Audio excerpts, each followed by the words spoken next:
Bienvenue dans ce tutoriel consacré à l'échelle de dépistage du délirium dans CrystalNet.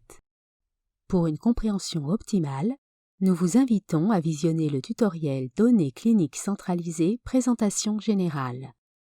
L'échelle de dépistage du délirium ICDSC a pour but de repérer rapidement les symptômes de délirium des usagers aux soins critiques. Dans ce tutoriel, vous apprendrez à consulter les évaluations réalisées grâce à l'échelle de dépistage du délirium, ajouter des évaluations. Dans l'onglet « Tableau de bord » du détail de l'usager, vous verrez s'afficher la tuile « Évaluation neurologique » qui contient la dernière évaluation de délirium réalisée pour l'usager dans les 365 derniers jours. La date et l'heure de l'évaluation s'affichent. Si, lors de la dernière évaluation, le niveau de conscience de l'usager était jugé insuffisant, un message s'affiche à cet effet.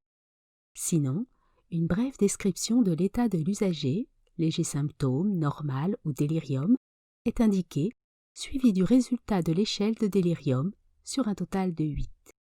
Pour voir l'ensemble des données, cliquez sur le libellé « Délirium ». Chacune de ces colonnes représente un symptôme de l'échelle de dépistage du délirium ICDSC. Les symptômes de délirium suivants sont consignés à l'aide de l'échelle de dépistage.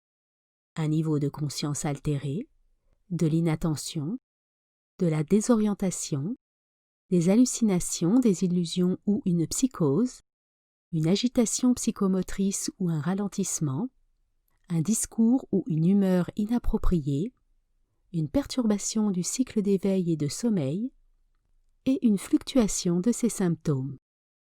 Si l'usager présente l'un de ces symptômes, la cote 1 est attribuée à ce symptôme. Sinon, la cote 0 s'affiche dans la colonne. Si le niveau de conscience est jugé insuffisant et ne permet pas l'évaluation des autres symptômes, aucun s'affiche dans la colonne et les autres colonnes sont vides. Le résultat de l'échelle de dépistage de délirium est indiqué dans la colonne « Total ICDSC ». Cliquez sur l'infobulle dans l'entête de la colonne pour connaître l'interprétation du résultat. Finalement, cette colonne indique les initiales de l'intervenant ayant saisi l'évaluation. Vous pouvez survoler les initiales pour afficher plus d'informations sur l'utilisateur. Pour documenter une nouvelle évaluation, cliquez sur « Ajouter une évaluation ». La fenêtre de saisie « Nouvelle évaluation » s'affiche. Précisez la date et l'heure de l'évaluation. Par défaut, la date et l'heure courante sont sélectionnées. Indiquez ensuite si l'usager présente une altération du niveau de conscience.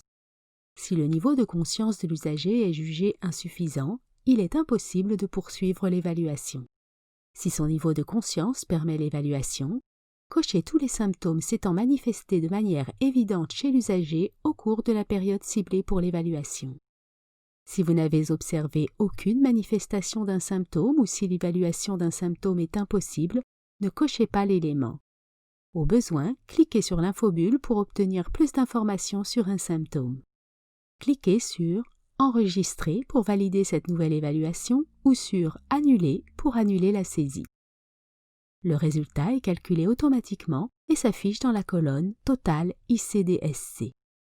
Ceci conclut le tutoriel portant sur l'évaluation du délirium dans CrystalNet. N'hésitez pas à consulter notre base de connaissances pour en savoir davantage sur les diverses fonctionnalités de CrystalNet. Nous vous invitons également à visionner nos autres tutoriels, disponibles à la fois sur notre chaîne YouTube, sur notre site web et sur notre base de connaissances.